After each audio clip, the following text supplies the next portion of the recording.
2/3 des commerciaux maîtrisent mal les fondamentaux de la vente. C'est pour les aider que j'ai créé le podcast Les Héros de la Vente. Profitez des conseils et astuces des meilleurs coachs, formateurs, directeurs commerciaux et startups pour performer dans la pratique commerciale. Ce podcast est soutenu par l'entreprise Vive, qui a créé la première plateforme française de Sales Enablement, la conjugaison entre le coaching, la formation et la création de contenu pour améliorer les performances des commerciaux. Faites-moi signe si vous voulez tester. Je vous souhaite un excellent épisode. Bonjour à tous, bienvenue sur un nouvel épisode des Héros de la Vente. Aujourd'hui, j'accueille Sylvain Fantoni. Sylvain, bonjour. Bonjour. Alors Sylvain, tu es le directeur de la Sales Academy d'Eurydice. Est-ce que tu peux te présenter et puis nous présenter un peu tes activités ? Avec grand plaisir. Donc, comme tu viens de le dire, je suis directeur de la Sales Academy Eurydice depuis maintenant 3 ans et depuis 10 ans dans le groupe Eurydice en tant que responsable du pôle vente pour coordonner l'ensemble de nos campus, puisqu'on a maintenant 6 campus en France et donc une 60aine d'intervenants sur notre sujet préféré et premier qui est la vente complexe B2B dans l'univers du digital. D'accord. Alors, tu m'as expliqué avant l'interview que ça fait 25 ans que tu es dans la vente. Exactement. Qu'avant Eurydice, tu étais commercial, terrain. Tout à fait. Et depuis que je suis chez Eurydice, je suis également commercial puisque je contribue activement à vendre nos prestations de formation. Voilà. Et du coup, c'était intéressant d'échanger avec toi sur justement l'évolution du métier de vendeur. Parce qu'en plus, tu vois énormément de vendeurs passer dans vos écoles. Tout à fait. Et énormément de vendeurs dans des environnements très différents. Donc, ça nous donne une photo très réaliste de ce qu'est le monde de la vente aujourd'hui. Voilà, exactement. Et donc, le thème de l'épisode aujourd'hui, c'est de voir simplement qu'est-ce qui a changé aujourd'hui par rapport à hier et notamment comment aujourd'hui, quand on est vendeur, on vend à l'ère du digital. Et donc ça, c'est ma première question pour toi, Sylvain. Pourquoi, selon toi, c'est un sujet important à aborder dans ce podcast ? Alors, c'est pour moi un sujet qui est vraiment au cœur de nos préoccupations et de nos interventions. C'est-à-dire qu'on ne peut pas imaginer continuer à faire de la vente, à appliquer des méthodes de vente qui datent d'une époque où l'ensemble de notre environnement était totalement différent. Pour illustrer le propos, si tu veux, moi, quand j'ai commencé en 1994, on n'avait pas de téléphone portable et pas accès à Internet. Et il faut bien imaginer que ça change complètement la donne de la relation qu'on a et que les gens attendent, que nos interlocuteurs attendent au niveau de la vente. Le plus grand changement, le plus gros bouleversement qu'on constate, c'est un accès permanent et total à l'information de la part de nos acheteurs. Alors quand je dis acheteurs, c'est tout type d'interlocuteurs qui rentrent dans un processus d'achat, c'est pas uniquement la fonction achat. Mais ce sont des gens qui aujourd'hui ont un accès incroyable à l'information. Ils vont pouvoir aller sur des plateformes, ils vont pouvoir se regrouper, échanger, obtenir de l'info à partir de nos sites et se faire une idée très précise de ce qu'ils attendent et de ce qu'ils vont acheter. Alors que quand j'ai commencé ce métier, nous, on était vraiment, en tant que commerciaux, les apporteurs d'informations. Il faut bien imaginer que les gens nous recevaient en rendez-vous pour qu'on leur apporte de l'information sur nos nouveautés, nos produits, ce que faisaient nos produits. Aujourd'hui, ce paradigme a totalement changé et on considère que 60 à 70% du cycle d'achat va se faire sans le commercial. Donc la réalité, et pourquoi c'est un sujet fondamental, c'est que si on n'a pas compris ce nouvel élément, si on n'a pas compris qu'on est consulté qu'au bout des 2/3 à peu près du processus d'achat, eh bien, on sort d'être dans le radar de notre client et on risque de ne jamais être consulté. Donc, c'est vraiment un enjeu majeur puisque c'est de là que va naître le succès dans la vente et le succès notamment dans l'acquisition de nouveaux clients, puisque c'est un des rôles fondamentaux du commercial, c'est aller chercher du nouveau business, aller chercher du nouveau client.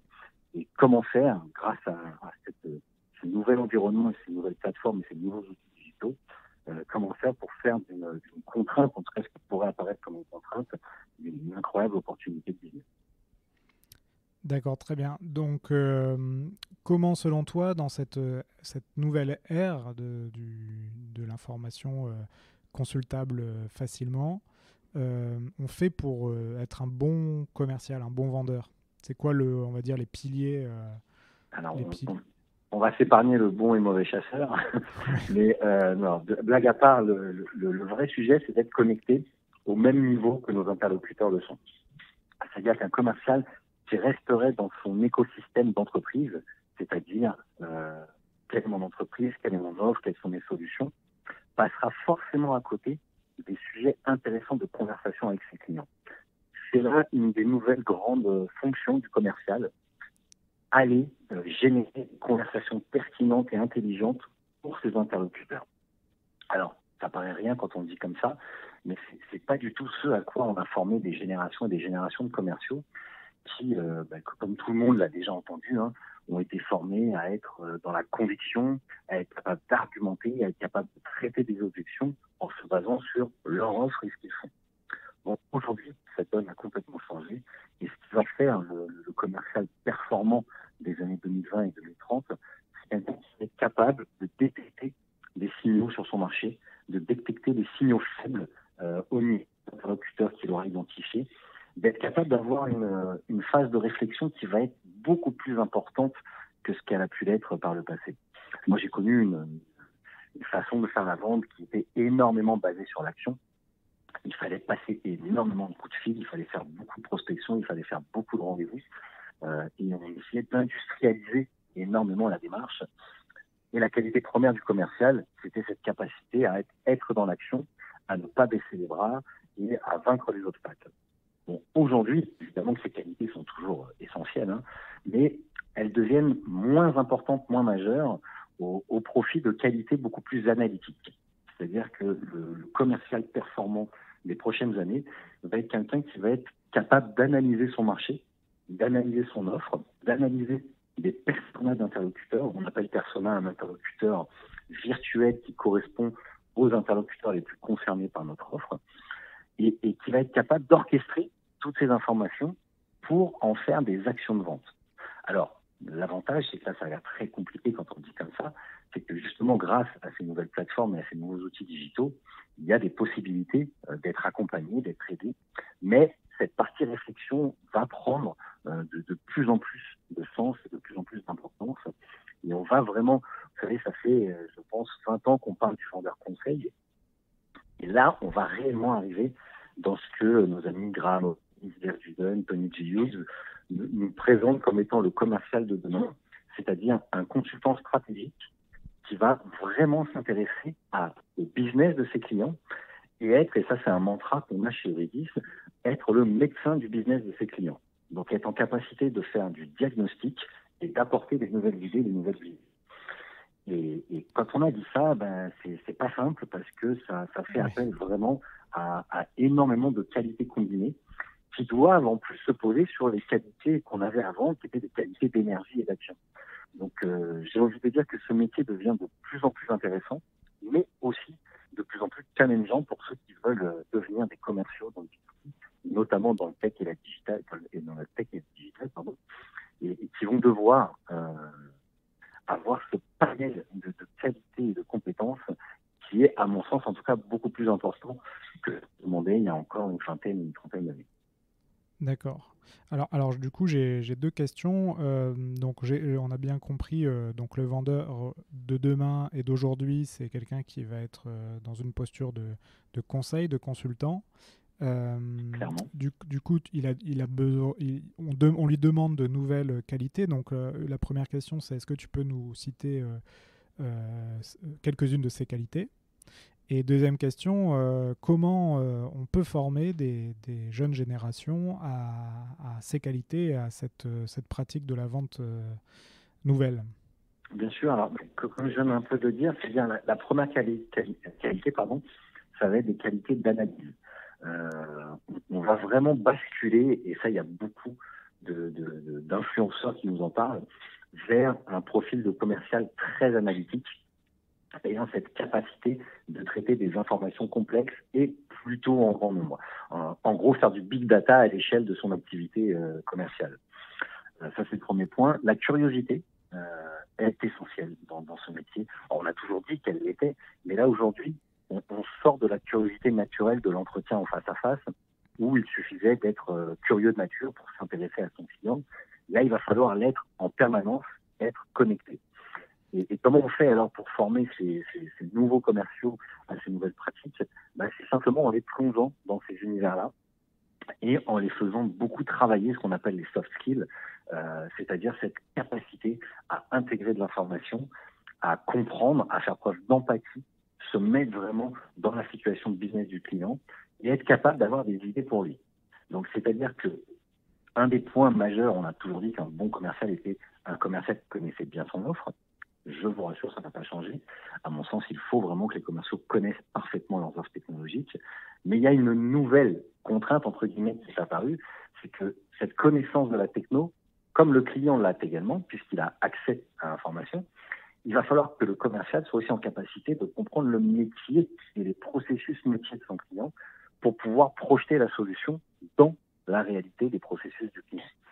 Et ça, je crois vraiment, les théories qui sont développées énormément, qu'il n'y a que en le pratiquant, en le faisant, en créant des business games ultra réalistes, qu'on arrive à développer ces savoir-faire, ces soft skills qui vont devoir être omniprésentes dans le travail d'un commercial. Donc nous, la façon dont on fait ça, c'est vraiment de plonger nos jeunes dans des business games très intenses, on appelle ça des crazy business days, qui vont leur permettre de mettre en œuvre l'ensemble de ces connaissances sur un cas client qu'on va simuler pendant la journée. Donc, quand tu parles de business game, c'est des jeux de rôle en fait, c'est ça? Alors, ce sont des jeux de rôle qui ne sont pas basés sur des plateformes. On n'utilise pas, en tout cas pas beaucoup de serious games. C'est ces fameuses plateformes où on prend des décisions et où la plateforme mouline et nous donne des résultats de nos décisions. On fait des choses de manière réelle, c'est-à-dire qu'on va réellement passer des appels, on va réellement faire des rendez-vous, on va réellement produire un document de présentation qu'on appelle l'executive summary et on va réellement faire une soutenance et une négo. Donc il n'y a pas de plateforme. Pour le coup, on n'est pas très digital sur le sujet puisqu'on croit vraiment qu'il faut le faire concrètement en situation pour que ça puisse apporter ces nouvelles compétences. Et puis l'autre point de tout ça, c'est aussi éduquer, acculturer nos jeunes et tous les gens qu'on forme sur Edis, puisqu'on ne forme pas que des alternants, à cette nouvelle idée que la vente peut être augmentée, que le vendeur peut être un vendeur augmenté avec des nouveaux outils, des nouvelles plateformes qui vont lui permettre d'automatiser, puisque un des enjeux majeurs, c'est de gagner du temps et d'automatiser les tâches, et de faire ce qu'on appelle de la sales intelligence, c'est-à-dire mettre de l'intelligence dans son processus de vente en utilisant l'intelligence artificielle des nouvelles plateformes. D'accord. Alors, tu as dit beaucoup de choses qui renvoient à des épisodes précédents des héros de la vente. On a fait 2-3 épisodes sur les nouveaux outils du vendeur. Le dernier, c'était sur les soft skills, justement.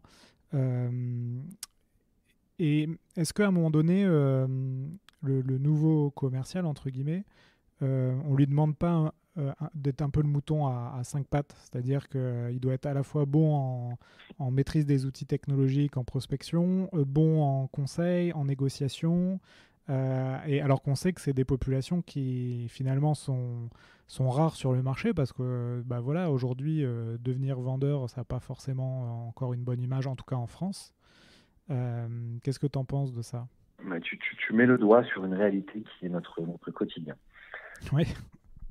Bon, aujourd'hui, le commercial performeur de demain est une sorte de mouton à 5 pattes qui aurait à la fois des compétences littéraires, parce qu'il va falloir produire du rédactionnel, qui aurait également des capacités très digitales, à la limite même de connaître des fondamentaux et des bases du code pour comprendre des nouvelles méthodologies qu'on va appeler typiquement le growth hacking ou des choses comme ça.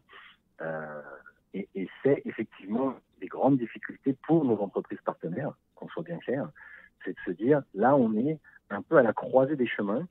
J'ai une population qui est le commercial tel qu'on l'a toujours connu. J'ai une population très IT, très geek, mais qui n'a pas les qualités du commercial. Et j'essaie de mixer tout ça pour en faire des business développeurs qui soient performants et compétents. C'est une quadrature du cercle sur laquelle on travaille énormément. On est d'ailleurs en train, nous, de développer une formation qui va exactement dans ce sens-là, c'est-à-dire d'aller chercher des gens qu'on va recruter uniquement sur des compétences très transverses et ensuite seulement, on va leur donner des compétences très pointues sur les nouveaux outils, les nouvelles façons de faire du business, le tout dans un espèce de bootcamp qui va durer 4 semaines et qui va produire justement ce mouton à 5 pattes, c'est-à-dire des gens à la fois connectés, des gens intelligents, des gens curieux, qui auront des profils très divers.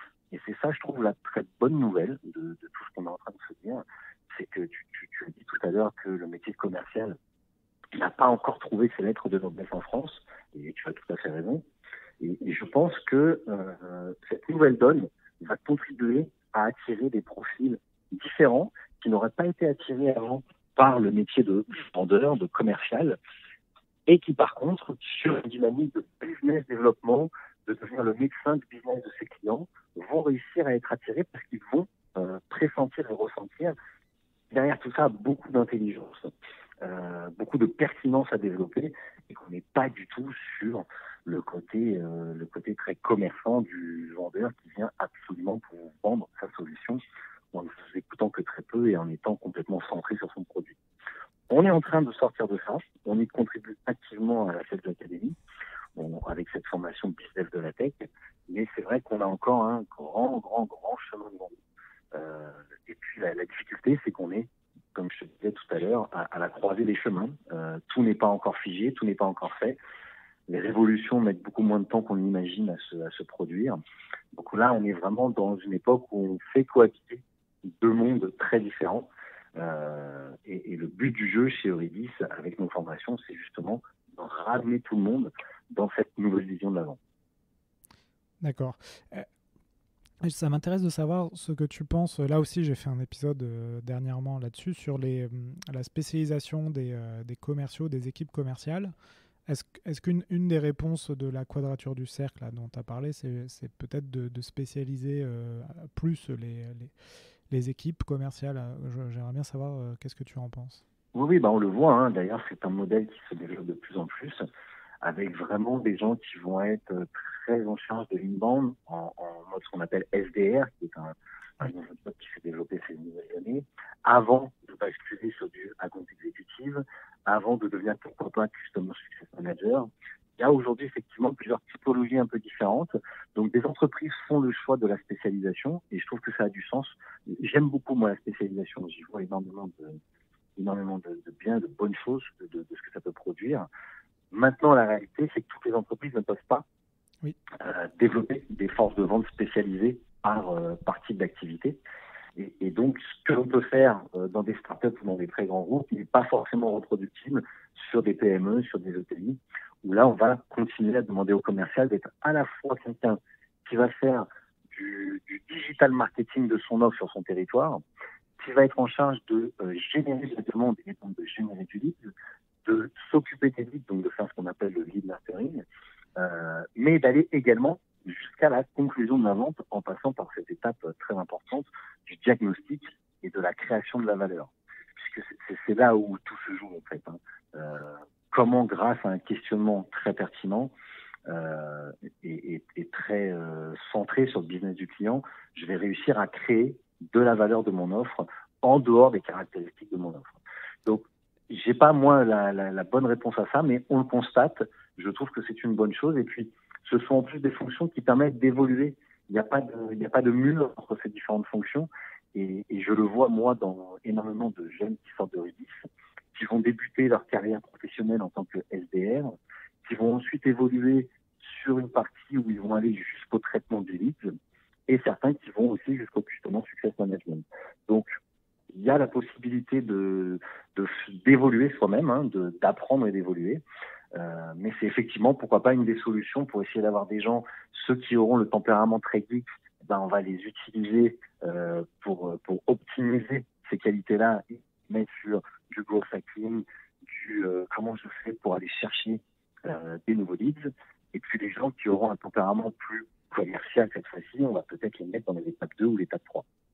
Ouais.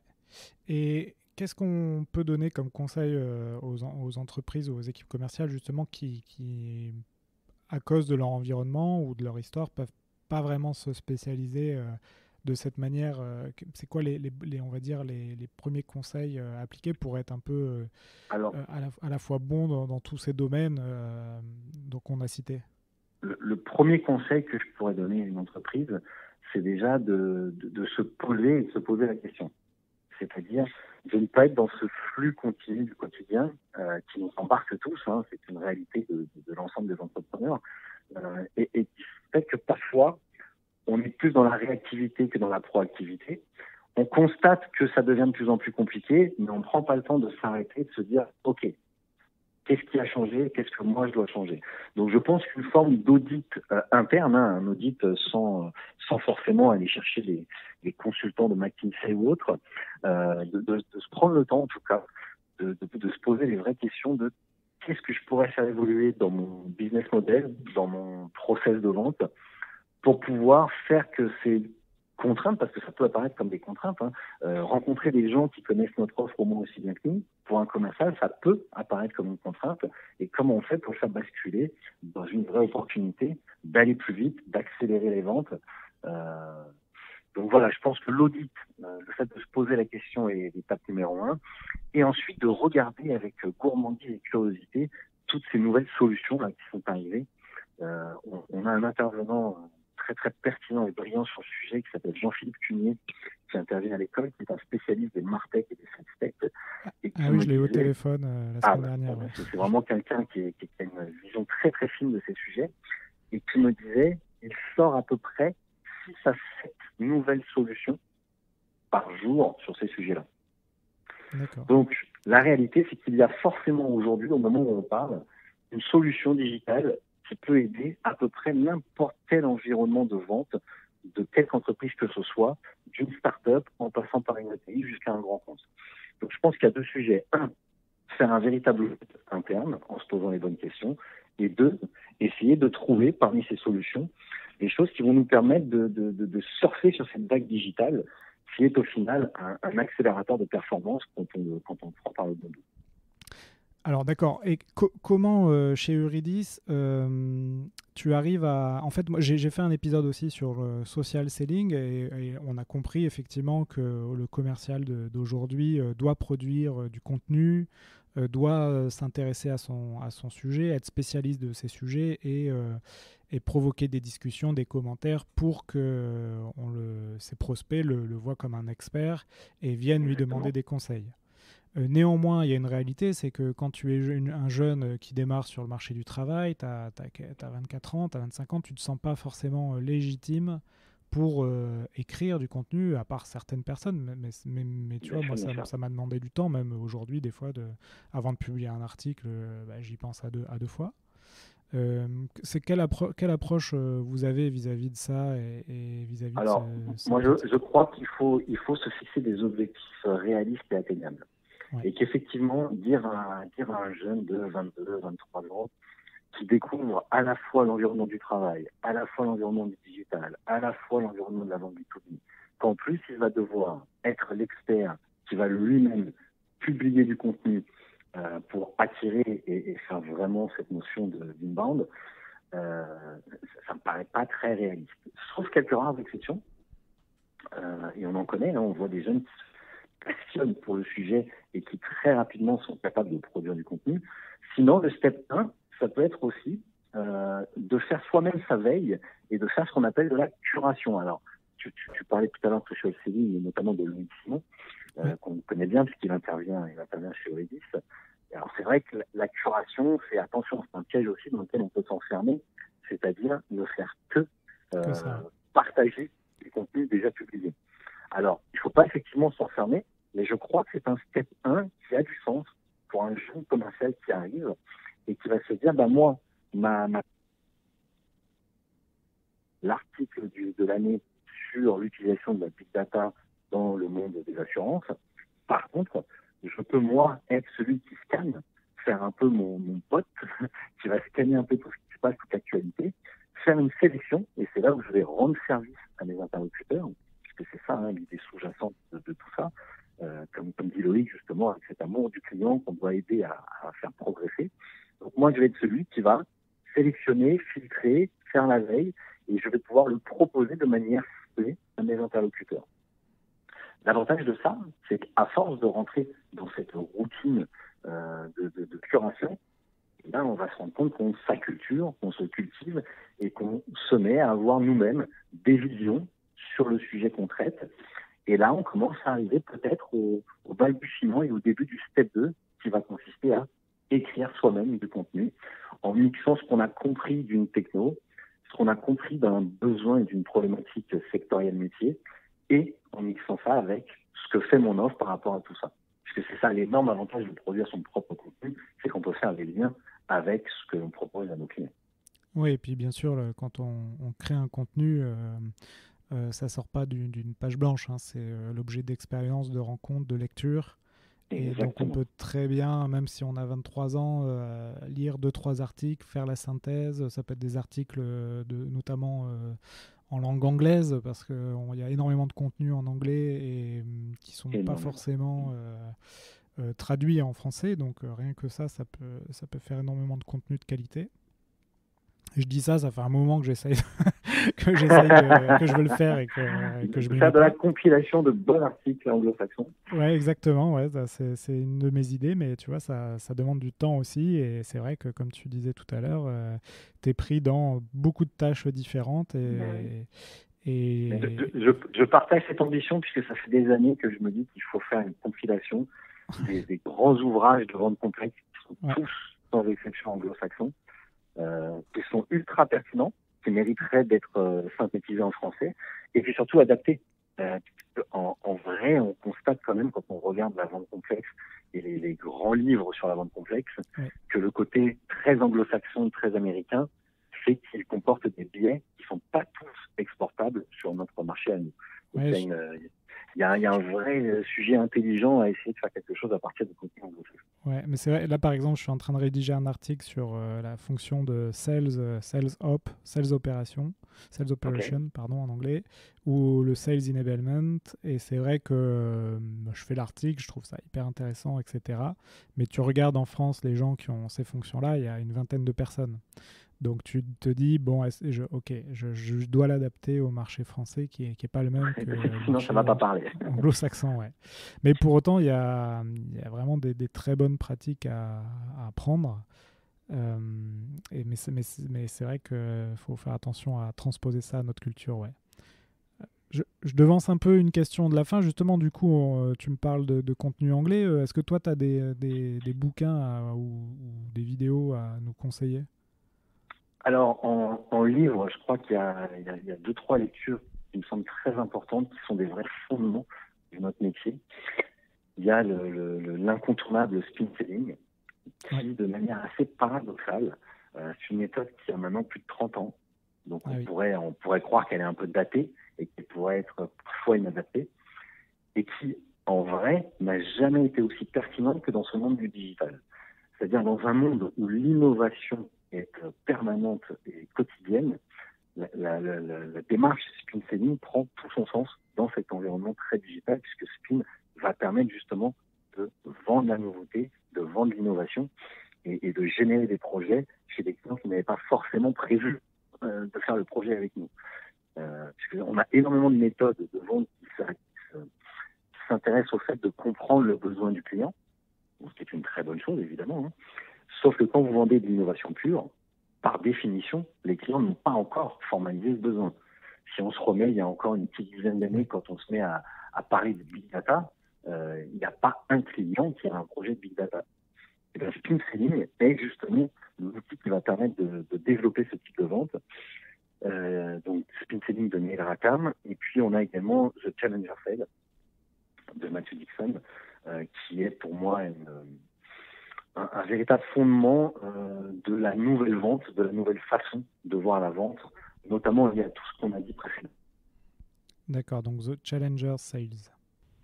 Il y a également Combo Selling, qui est une version un peu plus moderne également, et qui permet de combiner les différentes stratégies qu'on va avoir sur la vente, notamment avec les nouveaux outils. Comment tu as dit le bouquin ? Combo Selling. Combo Selling, d'accord. Et puis sinon, en vidéo, moi j'ai 3 personnes que j'aime beaucoup regarder et dont j'aime beaucoup les publications, et qui sont tous les 3 dans une dynamique de ce qu'on appelle, et de ce que Graham Hopkins appelle le future affair, et qui est vraiment, je trouve, très enthousiasmant pour nous, les professionnels de ce métier-là. C'est de voir que ce métier change, mais ce métier évolue vraiment dans la bonne direction, vers quelque chose de plus en plus intéressant et captivant.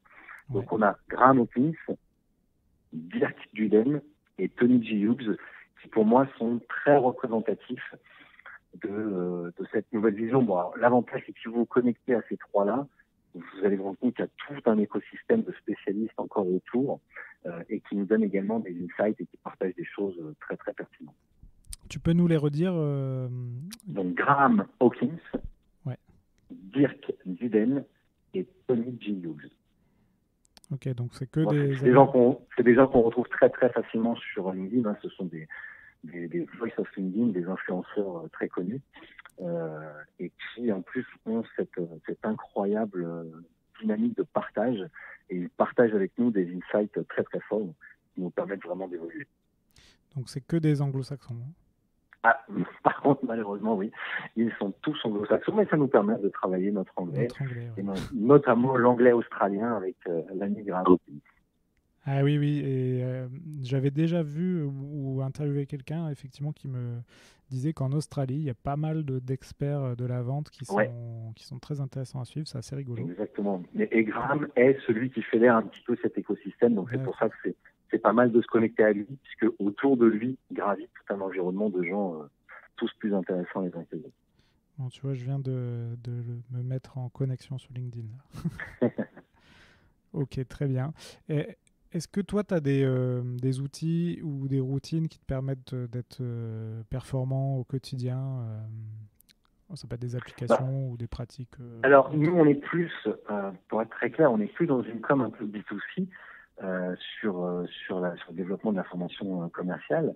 Donc, on utilise des outils de tracking et d'automatisation, c'est-à-dire qu'en fonction du parcours utilisateur et du parcours prospect qui va aller sur notre site ou qui va télécharger un livre blanc, qui va générer de l'envoi d'une première séquence de mail, en fonction de la réaction, on va établir de nouvelles séquences et de nouvelles actions. Pour en fait, l'idée dans tout ça, c'est de contacter les gens au bon moment, sur le bon sujet, par le bon canal. En gros, ce n'est plus au commercial de choisir le canal d'échange avec son prospect. C'est à nous d'être totalement multicanal et de pouvoir justement échanger avec lui dans la forme qu'il souhaite. Donc nous, on utilise un outil qui est interne, qui s'appelle Tools, qui nous permet d'automatiser tout ça. Mais il existe de grandes plateformes qui permettent d'automatiser et de mettre de l'intelligence dans ces processus de vente. Je pense à des Bypass, je pense à des HubSpot, je pense à des Tiki, je pense à des PyDrive. Il y a aujourd'hui vraiment pléthore de solutions. Et le premier conseil que je donnerais à un jeune sales, c'est de s'intéresser à ces sujets parce que peut-être qu'il n'aura pas accès dans sa propre entreprise ou dans son entreprise actuelle, mais c'est une compétence qu'il va devoir développer de manière certaine. Et en plus, on trouve de plus en plus de petits add-ons qu'on peut utiliser de manière un peu maligne, gratuitement.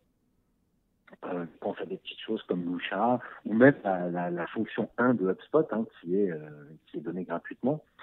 Et quand on a cette petite agilité, à défaut d'avoir des moyens et à défaut d'avoir une entreprise qui a compris l'intérêt d'investir, on est quand même capable de commencer à mettre un peu d'automation et d'intelligence dans ces pratiques quotidiennes.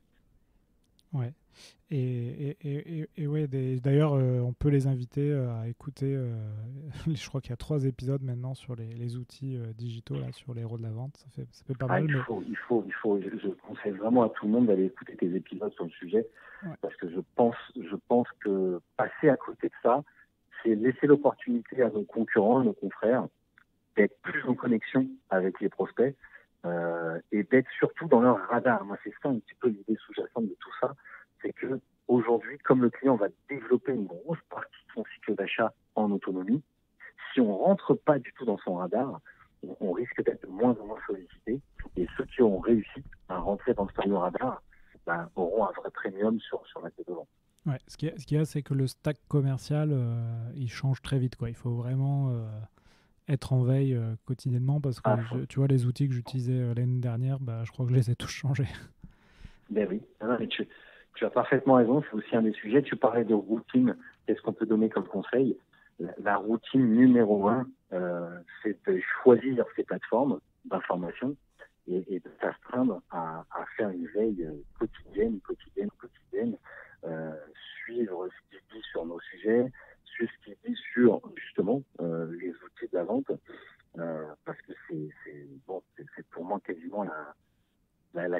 c'est la fonction numéro 1 d'un bon commercial, c'est d'être en veille permanente. Oui. Très bien, donc on va passer à la dernière question de l'épisode. Est-ce que tu peux nous raconter une vente qui t'a marqué au cours de ta carrière? Oui, alors moi, je ne vais pas vous raconter les vieilles histoires d'avant-guerre de l'époque des années 90-2000, mais récemment, une vente qui a été, je trouve, marquante, c'est de voir à quel point, quand on rentre dans le fameux esprit de diagnostic, on peut en faire sortir de très belles choses.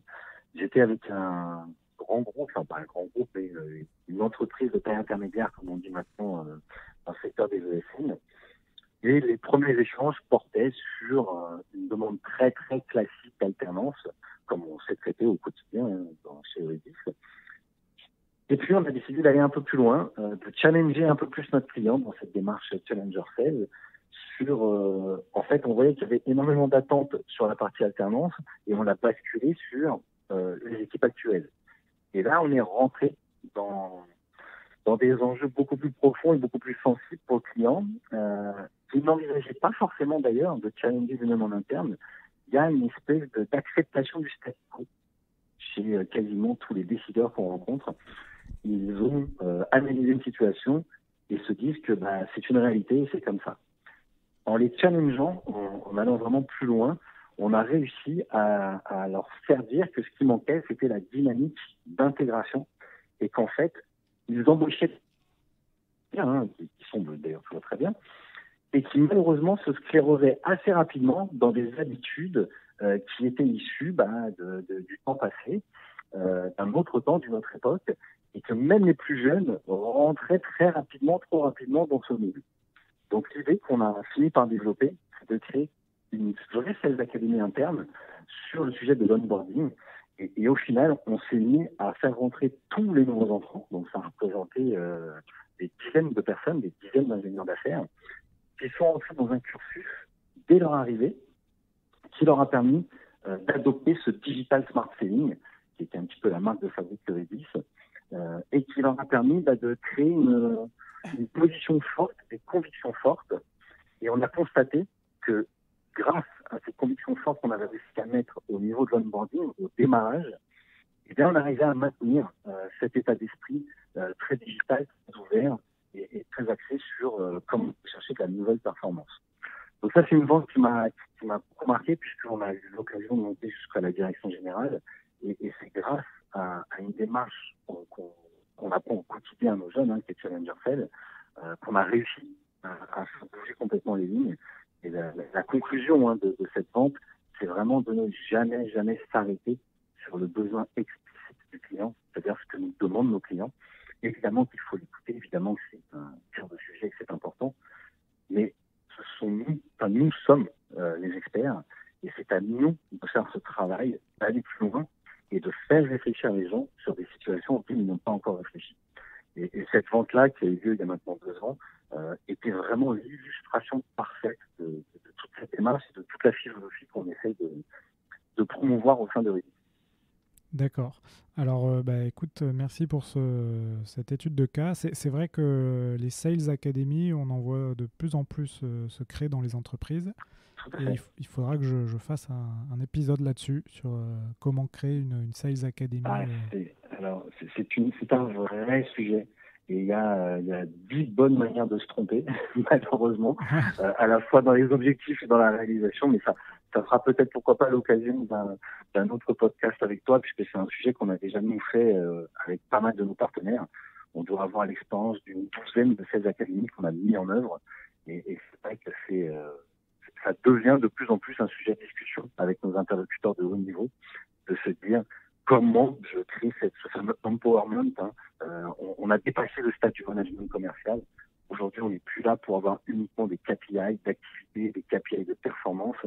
On doit emmener nos populations commerciales sur un vrai chemin de progrès. Et en vérité, il n'y a quasiment qu'en ayant une philosophie de Sales Academy interne qu'on peut réussir ce challenge, parce que c'est un vrai challenge que d'accompagner les gens dans cette croissance et dans ce progrès. Ouais, je suis vraiment en phase avec toi. Comment on te... écoute, ouais, je prends date pour l'épisode sur la Sales Academy. Comment on te contacte, Sylvain? Sur LinkedIn?